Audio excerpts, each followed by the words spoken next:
গতকাল রাতে আরামবাগের রামকৃষ্ণ সেতুর একাংশ ভেঙে পড়েছে। সেতুর নিচে ফেলা হচ্ছে বর্জ্য।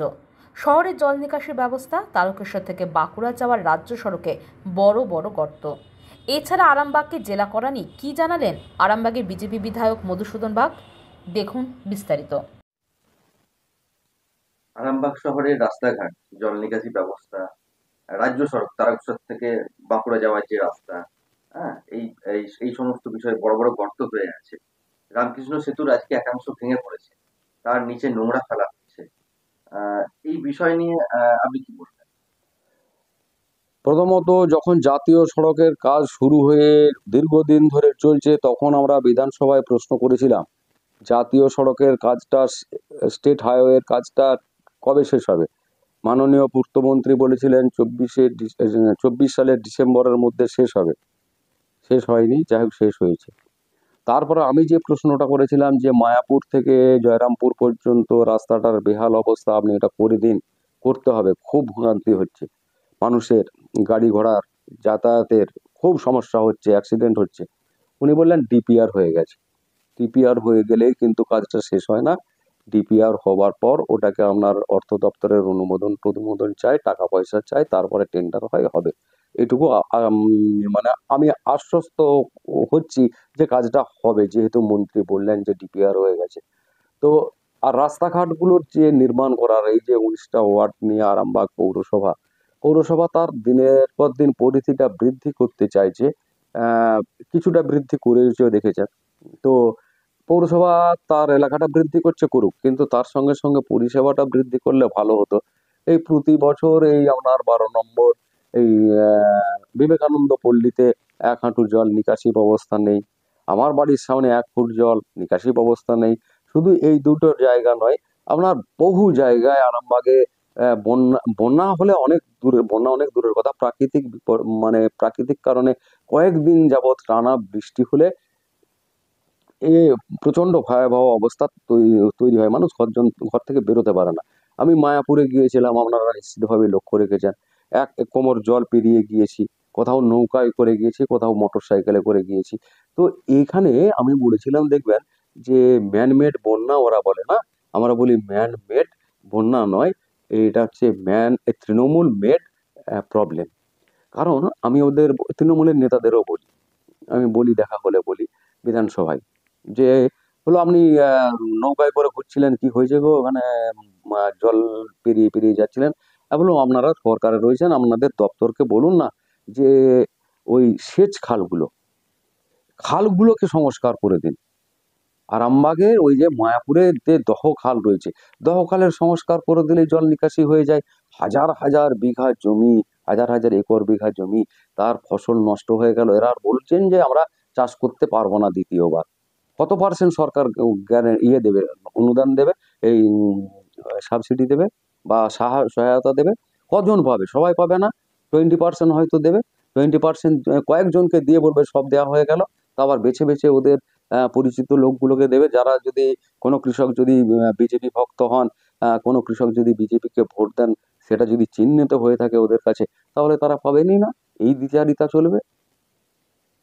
ব্রিজের একাংশ ভেঙে পড়েছে। ব্রিজের একাংশ ভেঙে পড়েছে, এটা নিয়ে তো আমি পূর্তমন্ত্রীকে বলেছি যে দ্বিতীয় সেতু করুন। ওনারা বলছেন যে সেতুটির স্বাস্থ্য ভালো রয়েছে, দ্বিতীয় সেতু নির্মাণের আমাদের কোনো পরিকল্পনা নেই। কি বলবেন? পাশেই নোংরা পড়ে রয়েছে 19টা ওয়ার্ডের ওখানে ভ্যাট করে রেখেছে, ওটা ডাম্পিং স্টেশন করে রেখেছে, ডাম্পিং গ্রাউন্ড করে রেখেছে। সেটা তো সমস্ত বর্জ্যগুলো বর্ষার জলে নদীতে পড়ছে। একদিকে পলিথিনের বিরুদ্ধে প্রচার, পলিথিন ব্যবহার করবেন না, আবার অন্যদিকে পলিথিনগুলো নদীর জলে বর্ষার সময় ভেসে যাবে। এই দ্বিচারিতা তৃণমূল কংগ্রেস ছাড়া অন্য কেউ দেখাতে পারবে না। তো দীর্ঘদিন ধরে যে সমস্যা হয়ে আছে, আপনাদের বিধায়কের পক্ষ থেকে কোনো রকম উদ্যোগ নেওয়া হয়েছে এই বিষয়টা নিয়ে? অবশ্যই বিধায়কদের পক্ষ থেকে বিধানসভায় প্রশ্নটা রাখা হয়েছে, পূর্তমন্ত্রীকে রাখা হয়েছে একটা ব্রিজের ব্যাপারে, আর নগর উন্নয়ন মন্ত্রীকে একটা রাখা রয়েছে, যে এখানে কেন এত গার্বেজ, 19টা ওয়ার্ডের গার্বেজ এখানে রয়েছে, এখানে দুর্গন্ধ ছড়াচ্ছে, পরিবেশের ক্ষতি হচ্ছে, এটাকে সরানোর কেন ব্যবস্থা করা হচ্ছে না, কবে এটা সরানোর ব্যবস্থা হবে, এবং এখানে যে টাকা নেওয়া হচ্ছে, যারা যারা গাড়ি পার্কিং করছে, কেন বৈধভাবে নেওয়া হচ্ছে না পৌরসভার অনুমোদিত রেন্ট, লরি পেতু এত, ট্যাক্সি পেতু এত, চার চাকার যে যেরকম গাড়ি আছে তাদের গাড়ি পিছু এত, এইগুলো কেন লেখা হচ্ছে না? এই প্রশ্নটা উঠবে, হয়তো আগামী মাসে যদি সেশন হয় প্রশ্নটা উঠবে, মনে হয় উঠবে, উঠলে আমি জানাতে পারবো। আমি প্রশ্নটা করে রেখেছি। তো যেহেতু আরামবাগের আপনার 4 জন বিধায়ক, সেই জন্যই কি রাজ্য সরকার থেকে এইভাবে বঞ্চিত করে রাখছে আরামবাগকে? অবশ্যই আরামবাগে যতগুলি প্রশাসনিক বৈঠক হয়েছে, বিডিও দপ্তরই হোক, এসডিও দপ্তরেই হোক, বা থানাতেই হোক, বা এসডিপিও তরফেই হোক, কোনো জায়গায় বিধায়কদের ডাকা হয়নি। হুগলি জেলাতেও ডাকা হয়নি, এসপি কোনোদিনও ডাকেননি 4টে বিধায়ককে যে আমরা এই বিষয়ে এই পরিকল্পনা করতে চাইছি, ল অ্যান্ড অর্ডারের জন্য আপনাদের সহযোগিতা চাই। তারা মনে করেছেন যে এরা বিধায়ক, ওরা বিজেপির বিধায়ক, অতএব এদের ডাকা চলবে না, ডাকলে আমাদের চাকরি চলে যাবে, আমাদের প্রমোশন আটকে যাবে, আমাদের ট্রান্সফার অন্য জায়গায় হয়ে যাবে, এদের যে চাকরিটা থাকবে এটা বিশ্বাস এরা করতে পারছেন না। এইটা বিশ্বাসটা ওদের কবে ফিরবে কে জানে, যে আমি রাজ্য সরকারের অধীনে যে চাকরি করছি সেটা তো আমি আমার নিজস্ব যোগ্যতায় চাকরি করছি। যেমন আমি আমার নিজস্ব যোগ্যতায় পরীক্ষা দিয়ে পাস করে তারপরে আমি চাকরি পেয়েছি মাস্টার মশাই। তো এই বিশ্বাসটা ওদের মধ্যে এখন তৈরি হয়নি, শুধু এদের মধ্যে নয়, শুধু হুগলি জেলার মধ্যে নয়, সারা পশ্চিমবঙ্গ পুলিশের এইটাই মনে হয়েছে। বেশিরভাগ অংশে, কিছুটা অংশ ঠিক আছে, বেশিরভাগ অংশেরই মনে হয়েছে যেন ওরা তৃণমূলের দৌলতেই চাকরিটা পেয়েছে, অতএব তৃণমূলেরই সেবা করতে হবে, অতএব বিরোধী দল যারা রয়েছে তাদের ডাকাও চলবে না, তাদের ফোনও ধরা চলবে না, তাদের সাহায্য সহযোগিতা করাও চলবে না, তাদের কথা শুনলে মনে হয় পাপ হবে, কানের মধ্যে ঢুকে গেলে মনে হয় তৃণমূল কংগ্রেসের কানে ঢুকে যাবে, কালীঘাটে খবর চলে যাবে, তার যা সুযোগ সুবিধা পান সরকারি হিসাবে সেগুলো বন্ধ হয়ে যাবে। তারা ভয় পেয়েছে। সেটা ভয় পাচ্ছেন। শহরে যেভাবে যানজট বেড়ে চলেছে, হুম। আপনার বৈধ অবৈধ টোটোর ব্যাপার আছে। তো এতে করে কি আপনার মনে হয় যে আরামবাগে একটা বাইপাসের প্রয়োজন আছে? অবশ্যই এই বাইপাসের দাবি দীর্ঘদিনের আরামবাগের মানুষ, একবার মাপজোক হয়েছিল, কিন্তু সেই যে যে তিমিরে ছিল সেই তিমিরেই রয়েছে। এই সরকার করতে চাইছে না। বাইপাসের একটা যে অত্যন্ত প্রয়োজন আছে, মানুষের যত সংখ্যা বাড়ছে, সভ্যতার যত অগ্রগতি হচ্ছে, দৈনন্দিন চাহিদা বাড়ছে, আপনি আজকে বলছেন যে একটা সময় রিক্সা ছিল, সেই রিক্সা আজকে দেখতে পাচ্ছেন না, আজকে টোটো হয়েছে, অটো হয়েছে, আবার একটা দিন আসবে টোটো থাকবে না, অন্য একটা ইলেকট্রিক টোটো এসে হাজির হবে, আবার তারপরে অন্য একটা, মানুষের যানবাহনের জন্য, বিজ্ঞানের অগ্রগতির জন্য, সভ্যতার অগ্রগতির জন্য এই সমস্ত আমাদের আনতে হবে এবং সেগুলোকে গ্রহণও করতে হবে। কিন্তু তার সঙ্গে সঙ্গে আমাদের মানুষের জন্য যে পরিষেবাটা দরকার, তার জন্য একটা বাইপাস তৈরি করতে হবে, কোথাও ওভারব্রিজ হচ্ছে, ওভারব্রিজ করতে হবে। কিন্তু সরকার যদি দায়িত্ব না নেয়, সরকার যদি মুখোশ পরে বসে থাকে, সরকারের মুখ যদি না দেখতে পাওয়া যায়, মানবিক মুখ দেখতে পাওয়াটাই পশ্চিমবঙ্গের মানুষের চাহিদা।